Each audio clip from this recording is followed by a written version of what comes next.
दोस्तों, आप सभी का हमारे चैनल अक्सा की आवाज़ 2 में हार्दिक स्वागत है। अगर आप सबको हमारी कहानी अच्छी लगे तो प्लीज़ चैनल को लाइक, शेयर एंड सब्सक्राइब करना ना भूलें। हमारी आज की कहानी है वसीयत का असली वारिस। हॉस्पिटल के उस सफ़ेद सन्नाटे भरे कमरे में एक कोना, जहां जीवन और मृत्यु के बीच झूलता एक चेहरा था, मोहनलाल जी का। बेड पर निढाल पड़े मोहनलाल जी की सांसें अब मशीनों के भरोसे चल रही थीं। उनकी बंद पड़ी आंखों में जैसे कोई गहराई थी, जिसमें बरसों की मेहनत, प्यार, संघर्ष और अब एक गहरा सन्नाटा छिपा था। बेड के किनारे एक कुर्सी पर बैठी थी शीला जी। उनके हाथ कांप रहे थे, आंखों से लगातार आंसू बह रहे थे, लेकिन आवाज नहीं निकल रही थी, जैसे गला किसी अदृश्य दुख से जकड़ा हुआ हो। वो बस मोहनलाल जी को देखे जा रही थी, एकटक बिना पलक झपकाए। उनका जीवन साथी, जिनके साथ हंसते हंसते जिंदगी के 60 साल कब बीत गए पता ही नहीं चला। शीला जी की आंखों में उस वक्त पूरा अतीत घूम रहा था। वो पहली मुलाकात, वो सादगी से भरी शादी, वो छोटे से घर में बड़ी खुशियां, फिर बेटे का जन्म, उनके संघर्ष और साथ में हर सुबह की चाय, हर रात की बातचीत। आज वही मोहनलाल जो कभी घर की दीवार थे, जिनके मजबूत कंधों पर घर की नींव टिकी थी, आज बेबस और निशब्द पड़े थे। शीला जी ने कांपते हाथों से उनका हाथ थामा।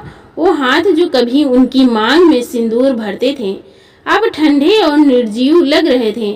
हर गिरता आंसू एक याद बनकर गालों से लुढ़कता जा रहा था। हर सिसकी में बरसों की मोहब्बत, साथ तकरारें और सैकड़ों ऐसी बातों की छवि थी जो बस दो आत्माओं को जोड़ती है। तभी अचानक एक हल्की खांसी की आवाज ने शीला जी की तंद्रा तोड़ दी। उनकी बहती आंखें एक झटके में चमक उठी। मोहन, उन्होंने धीमे से पुकारा, जैसे किसी बंद दरवाजे को हल्के से खटखटा रही हूँ। मोहनलाल जी की सूखी थकी हुई खांसी उन मशीनों के बीच के एक जानी पहचानी ध्वनि की तरह गूंजी थी, जिसने शीला जी के भीतर एक नई उम्मीद जगा दी। वो झट से कुर्सी से उठी और उनके पास झुक गईं। मोहन, होश आ गया तुम्हें? उनकी आवाज कांप रही थी, पर आंखों में जैसे फिर से जान लौट आई हो।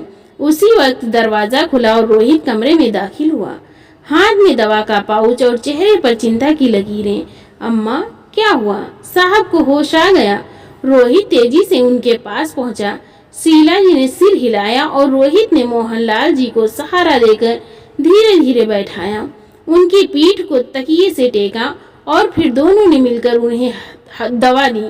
मोहनलाल जी ने कमजोर कांपते हाथ से पानी का गिलास थामा और कांपते होठों से एक घूंट पिया।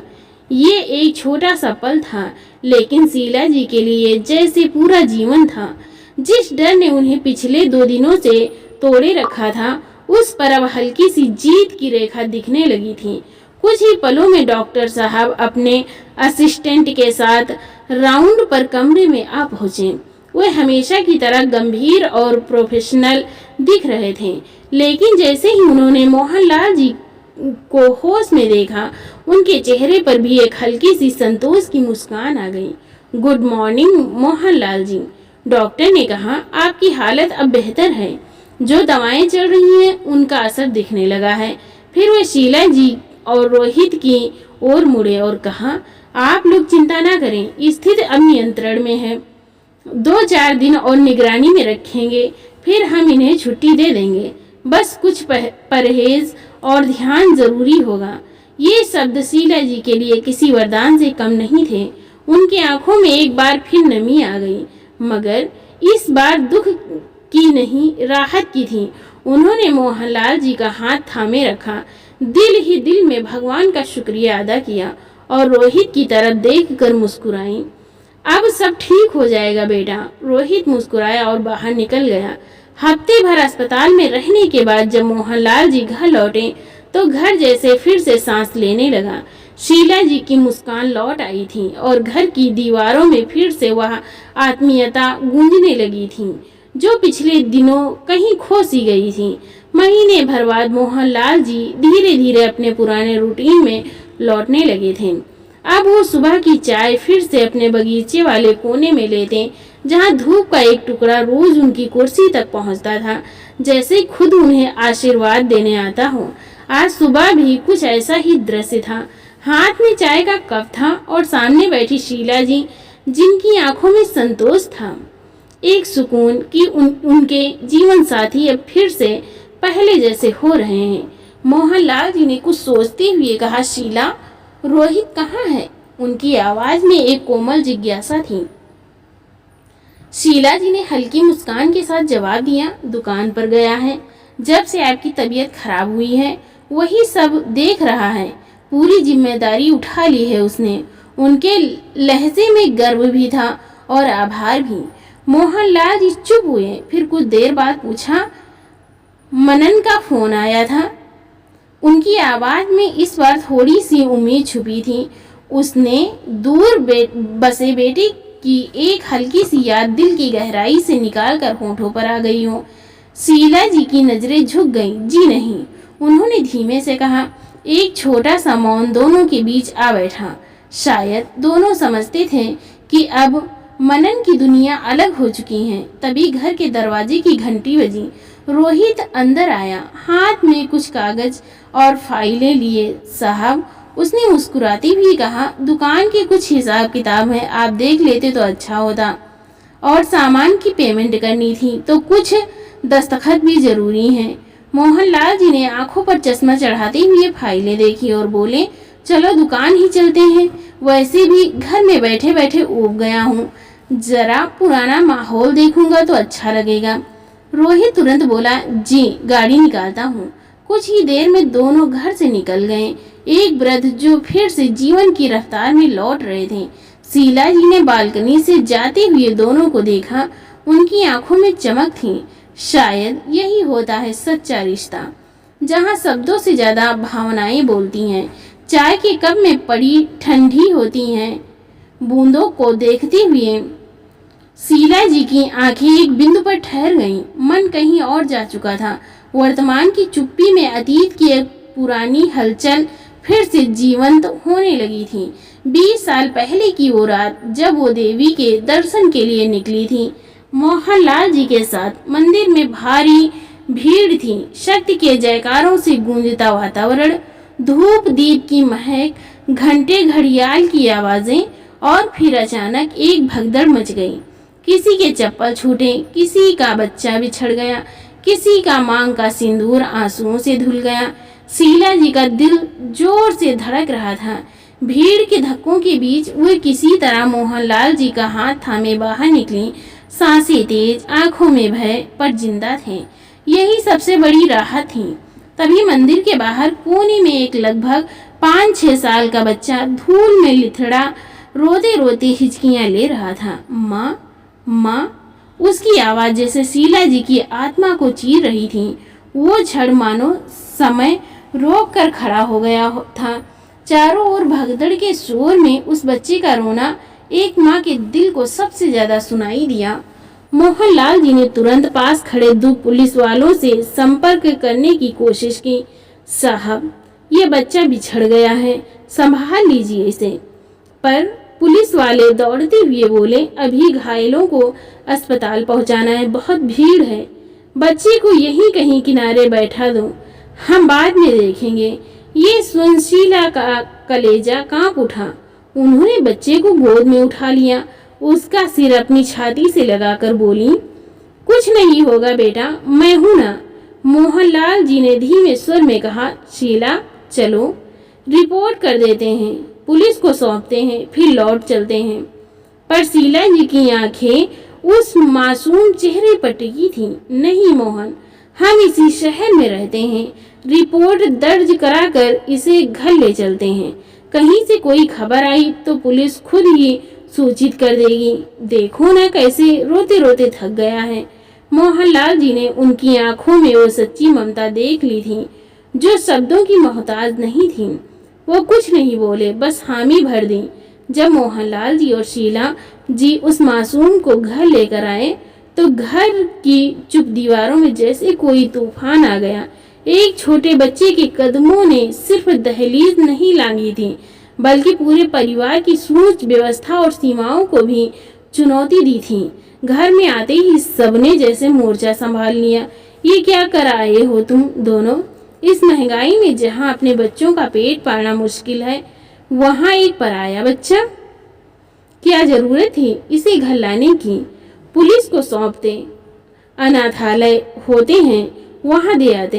हर आवाज शीला जी के दिल पर हथौड़े की तरह गिर रही थी, पर उन्होंने अपने सीने से चिपके उस मासूम को और कस लिया। छोटा है, डरा सहमा है, बाहर न जाने किसके हाथ लग जाए, किस हाल में पहुंचे क्या पता। इसके माँ बाप इसे ढूंढते हुए हमारे दरवाजे तक आ जाएं। शीला जी की आवाज में ममता थी, सच्ची, निर्भीक और हठी। और फिर वही हुआ जो अक्सर होता है, घर हार गया और ममता जीत गई। कुछ ही दिनों में बच्चे का नाम रोहित रख दिया गया। नाम रखते ही जैसे उसकी पहचान को घर में स्थायित्व मिल गया, पर यह स्थायित्व सिर्फ कागज पर था, दिलों में अभी भी जगह बननी बाकी थी। मोहनलाल जी उसे अक्सर झिड़क देते थे, छोटी छोटी बातों पर ऊंची आवाज, हर काम में टांग अड़ाता है ये, किसी दिन अनाथालय ही छोड़ आऊंगा। रोहित सहम कर चुप हो जाता, पर उसकी मासूम आंखें हर बार एक ही सवाल करती, मैंने क्या गलत किया? धीरे धीरे जब उसकी मौजूदगी घर वालों को खलने लगी, तब मोहनलाल जी की माँ यानी घर की बुजुर्ग माँ जी ने सलाह दी, देख लड़का बड़ा हो रहा है, खाली बैठा रहेगा तो बातों का विषय बनेगा। वैसे भी घर में मुफ्त की रोटी तोड़ता है, कोई काम पर लगा दे, तू उसे दुकान ले जाया कर, तुझे भी मदद मिल जाएगी। इस सलाह में तर्क था, पर संवेदना नहीं। मोहनलाल जी को भी बहाना मिल गया, कह दिया, पढ़ाई का खर्चा नहीं उठाऊंगा, दुकान पर ही काम सीख लेगा। और फिर रोहित हर सुबह मोहनलाल जी के साथ दुकान जाने लगा। वह सामान सजाता, ग्राहकों के पीछे दौड़ता, कभी गलती करता तो डांट खाता, पर चुपचाप सब सहता रहा। धीरे धीरे उसका घर में रहना कम खटकने लगा, क्योंकि अब वह मददगार हो गया था। अब वह सिर्फ पेट भरने वाला नहीं था, अब वह काम करने वाला हाथ था। पर शीला जी जानती थी, उसकी उम्र खेलने की थी, सपने देखने की थी, कंधों पर बोझ ढोने की नहीं। रात को जब सब सो जाते तो वह रोहित के सिर पर हाथ फेरते हुए अक्सर आंसू छिपा लिया करती। उसकी हर मुस्कान के पीछे छुपी मजबूरी को पढ़ लेती थी, और बस एक माँ के रूप में उन्होंने ठान लिया, चाहे जैसी भी हो, इसे मैं एक बेहतर इंसान बना कर रहूंगी। शीला जी ने रोहित को कभी मनन से अलग नहीं समझा। रोहित अब बच्चा नहीं रहा था। धीरे धीरे उसकी कदकाठी में किशोरावस्था की झलक आने लगी थी। सुबह की चाय से लेकर रात के दुकान बंद करने तक मोहनलाल जी की हर दिनचर्या का हिस्सा बन गया था वो। अब वो सिर्फ सामान सजाने या झाड़ू लगाने तक सीमित नहीं था, वो हिसाब किताब भी देखने लगा था। कभी ग्राहकों से सौदेबाजी करता, तो कभी होलसेल से माल उठा कर लाता। धीरे धीरे मोहनलाल जी को भी एहसास होने लगा था कि जिस बच्चे को कभी बोझ समझा था, वो अब कंधा बनता जा रहा था। पर मोहनलाल जी वो इंसान नहीं थे जो भावनाओं को जल्दी जाहिर कर दें। वो अब भी अकड़ में रहते, डांट देते, झिड़क देते, पर उनकी आंखों में अब वह क्रोध नहीं था, बल्कि एक अनकही कृतज्ञता थी।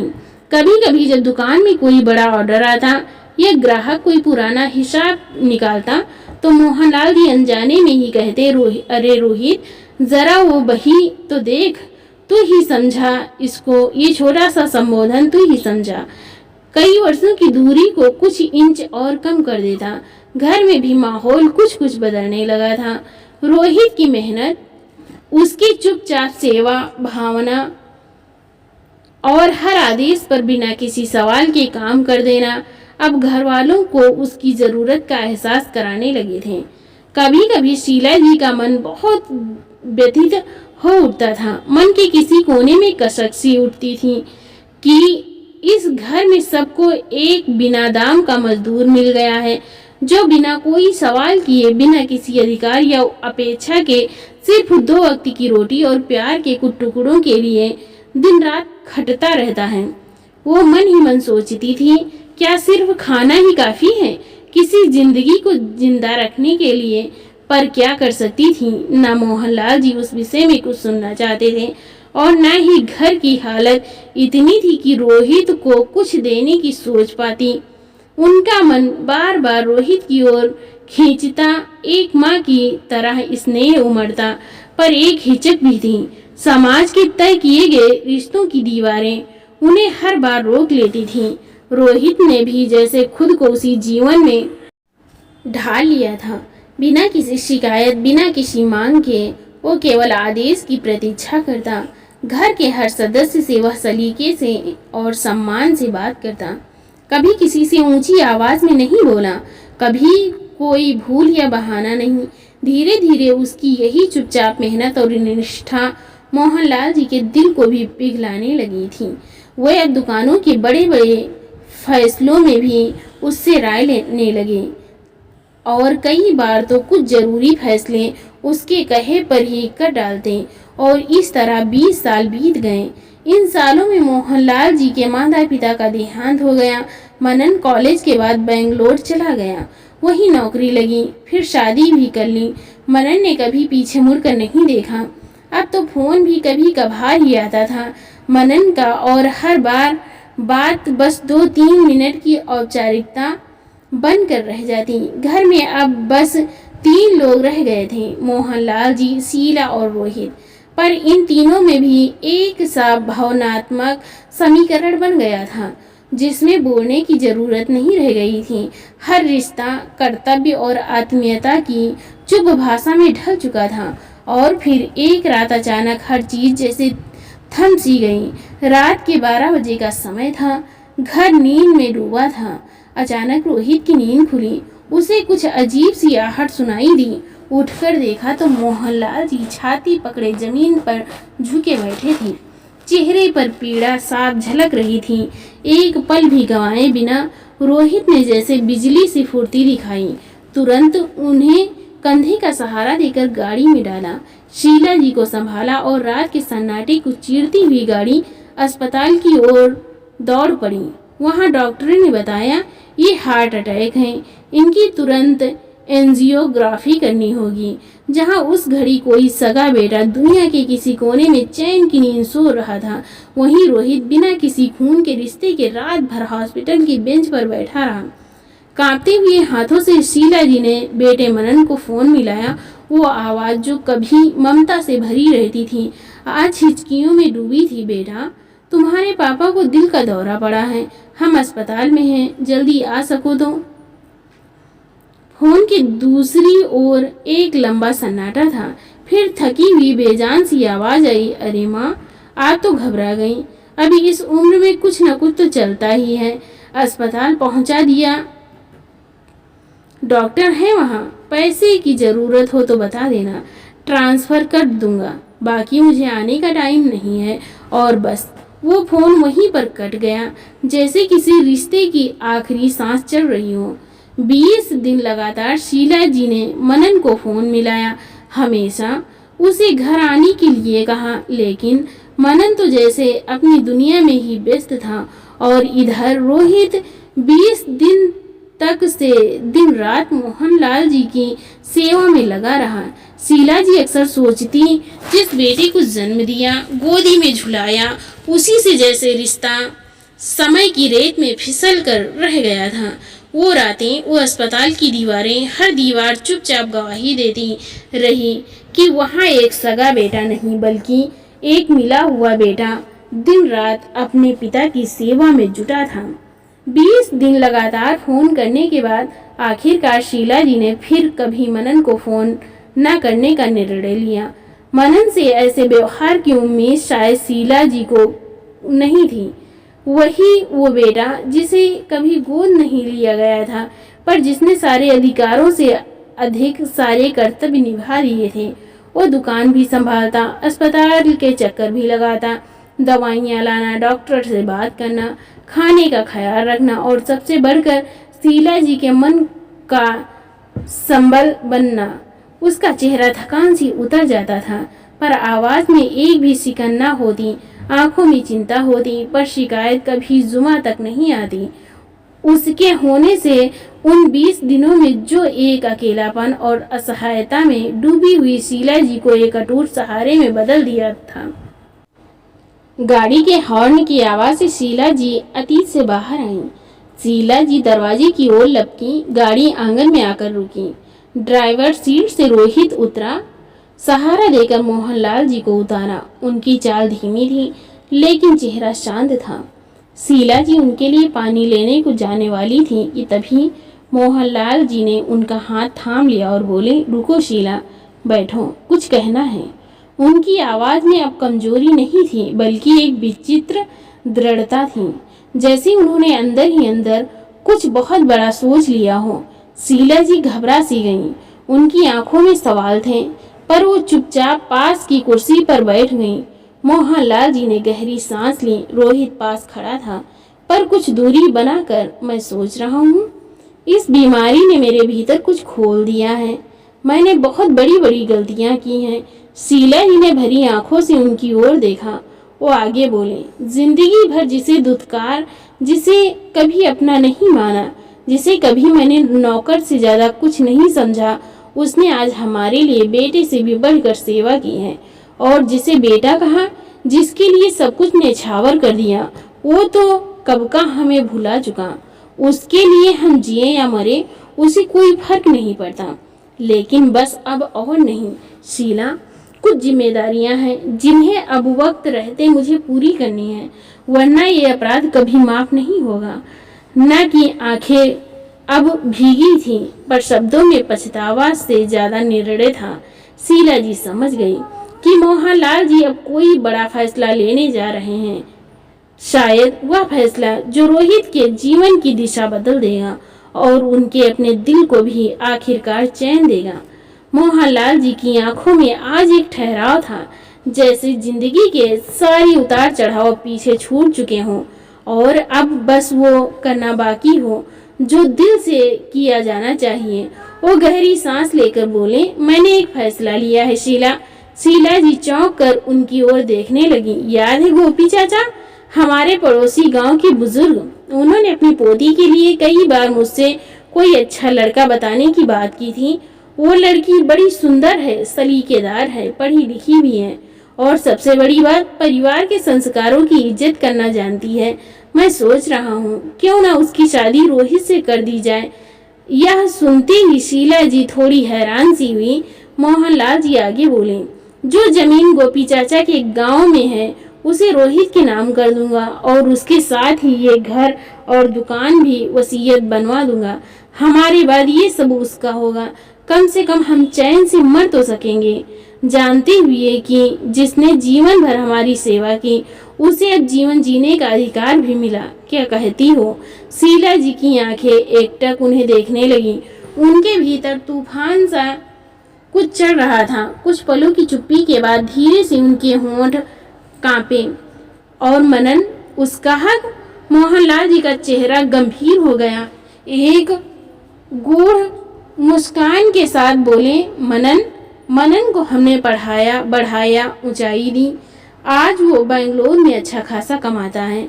बड़ी बड़ी नौकरी, बड़ी जिंदगी, सब है उसके पास। उसे किसी चीज की जरूरत ही क्या। जहाँ तक हक की बात है शीला, तो हक उसके हिस्से में आता है जो कर्तव्य निभाए। जब हमें जरूरत थी तो कहाँ था? कभी बुखार में, कभी दिल के दौरे में, कभी अकेलेपन में। वो तो हमेशा कहता रहा, पैसे भेज दूं, पर न कभी पैसे भेजे और न कभी खुद आया। और दूसरी तरफ ये रोहित है जो हमारा बेटा नहीं था, पर बेटों से बढ़कर निकला। बिना कोई दावा किए, बिना कोई रिश्ता मांगे, हर रिश्ता जी गया। बचपन से हमारी सेवा की, दुकान संभाली, हमारा दुख बांटा, हमारे हिस्से का सुकून बन गया। हमने उसे कभी उसका अधिकार नहीं दिया और न ही कभी उसने शिकायत की। अब वक्त है हम अपने कर्तव्य निभाएं। ताकि मरते समय आत्मा को अपराध बोध न हो। क्या तुम मेरे साथ हो शीला? ये कहती हुई उनकी आंखें भर आईं, पर शब्दों में अटल निश्चय था। शीला जी की पलकों पर नमी थी, माथे पर झुर्रियां और मन में स्मृतियों का सैलाब। वो सब कुछ उनके सामने जैसे चलचित्र की तरह घूम गया। छोटा सा रोहित जो कभी चुपचाप झाड़ू लगाता था, कभी दवाइयों के लिए भागता था, कभी दुखते पैरों में तेल मलता, तो कभी बूढ़े होते हुए मोहनलाल जी और शीला जी का संबल बनता। धीरे से उनकी आंखों से एक बूंद टपकी। अगर आपने सोच लिया है तो यकीनन ठीक ही होगा, ठीक ही सोचा होगा। तभी बाहर से रोहित की आवाज आई, साहब डॉक्टर के चेकअप का समय हो गया है, चलिए निकलते हैं। मोहनलाल जी मुस्कुराए, कुर्सी का सहारा लेकर उठे और रोहित के पास पहुंचकर धीमे से उसका सिर सहलाया। हाँ बेटा चलते हैं, पर अब साहब मत कहा कर, बाबूजी कहा कर, अच्छा लगेगा मुझे। रोहित ठिठक गया, जैसे वक्त रुक गया हो। उसकी आंखें भर आई, गला रूंध गया। शीला जी भी उस पल को देखती रहीं और फिर खुद को रोक ना सकीं। तीनों की आंखों से सालों की भावनाएं, पीड़ा, प्रेम सब कुछ बह चला। बिना कहे, बिना मांगे, बस बहता गया निर्झर की तरह। उस दिन एक अनाथ को उसका नाम नहीं मिला, बल्कि एक घर मिला, एक रिश्ता मिला, एक परिवार मिला। उस दिन का लिया निर्णय शायद उनका सबसे बड़ा और सही फैसला था। तो दोस्तों मिलते हैं एक और नई इंटरेस्टिंग कहानी के साथ। बहुत बहुत धन्यवाद। Thanks for watching.